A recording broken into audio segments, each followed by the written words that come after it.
भगवान राम 14 वर्ष के वनवास में मां सबरी के आश्रम पहुंचे।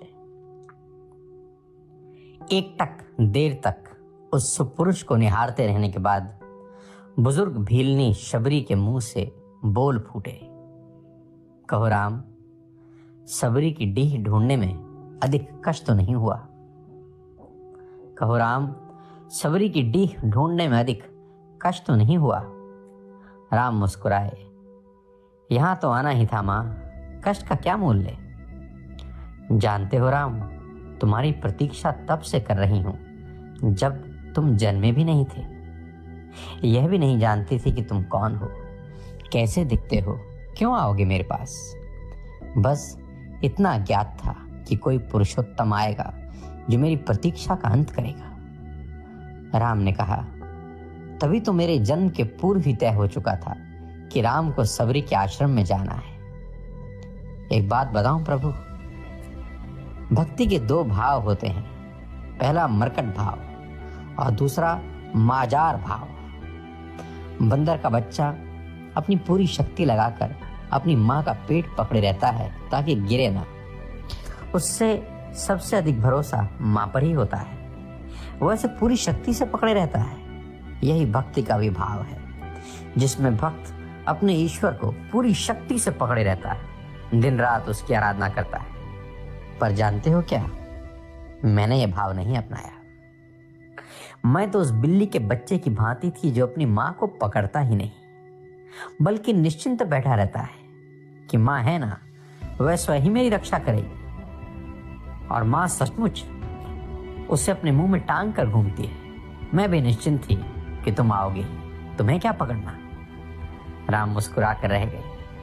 भीलनी ने पुनः कहा, सोच रही हूं, बुराई में भी तनिक अच्छाई छिपी होती है। कहां सुदूर उत्तर के तुम, कहां घोर दक्षिण में मैं। तुम प्रतिष्ठित रघुकुल के भविष्य, मैं वन की भीलनी।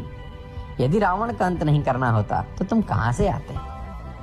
राम गंभीर हुए, कहा, भ्रम में ना पड़ो मां, राम क्या रावण का वध करने आया है? अरे रावण का वध तो लक्ष्मण अपने पैर से बाण चलाकर कर सकता है। राम हजारों कोस चलकर इस गहन वन में आया तो केवल तुमसे मिलने आया है, ताकि हजारों वर्षों बाद जब कोई भारत के अस्तित्व पर प्रश्न खड़ा करे तो इतिहास चिल्लाकर उत्तर दे कि इस राष्ट्र को क्षत्रिय राम और उसकी भीलनी मां ने मिलकर गढ़ा था। जब कोई भारत की परंपराओं पर उंगली उठाए तो काल उसका गला पकड़कर कहे कि नहीं, यह एकमात्र ऐसी सभ्यता है जहां एक राजपुत्र वन में प्रतीक्षा करते एक दरिद्र वनवासिनी से भेंट करने के लिए 14 बरस का वनवास स्वीकार करता है। राम वन में इसलिए आया है ताकि जब युगों का इतिहास लिखा जाए तो उसमें अंकित हो कि सत्ता जब पैदल चलकर समाज के अंतिम व्यक्तित्व तक पहुंचे तभी राम राज्य है। राम वन में इसलिए आया है ताकि भविष्य स्मरण रखे कि प्रतीक्षाएं अवश्य पूरी होती हैं। राम रावण को मारने भर के लिए नहीं आया। मां सबरी एक टक राम को निहारती रही। राम ने फिर कहा, राम की वन यात्रा रावण युद्ध के लिए नहीं है माता। राम की यात्रा प्रारंभ हुई है भविष्य के लिए आदर्श की स्थापना के लिए। राम निकला है ताकि विश्व को बता सके कि माँ की अवांछनीय इच्छाओं को पूरा करना ही राम होना है। राम निकला है ताकि भारत को सीख दे सके कि किसी सीता के अपमान का दंड असभ्य रावण के पूरे साम्राज्य के विध्वंस से पूरा होता है। राम आया है ताकि भारत को बता सके कि अन्याय का अंत करना ही धर्म है। राम आया है ताकि युगों को सीख दे सके कि विदेश में बैठे शत्रु की समाप्ति के लिए आवश्यक है कि पहले देश में बैठी हुई उसकी समर्थक शूर्पणखाओं की नाक काटी जाए और खर दुखड़ों का घमंड तोड़ा जाए। और राम आया है ताकि युगों को बता सके कि रावणों से युद्ध केवल राम की शक्ति से नहीं बल्कि वन में बैठी सबरी के आशीर्वाद से जीते जाते हैं। सबरी की आंखों में जल भर आया, उसने बात बदल दी, कहा, बेर खाओगे राम? राम मुस्कुराए, बिन खाए जाऊंगा भी नहीं मां। सबरी अपनी कुटिया से झपोली में बेर भर कर लाई और राम के समक्ष रखती है। राम और लक्ष्मण खाने लगे तो पूछी, मीठे हैं ना प्रभु?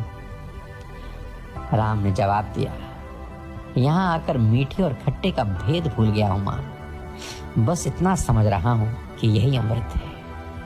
सबरी मुस्कुराई बोली, सचमुच तुम मर्यादा पुरुषोत्तम हो राम, सचमुच तुम मर्यादा पुरुषोत्तम हो राम।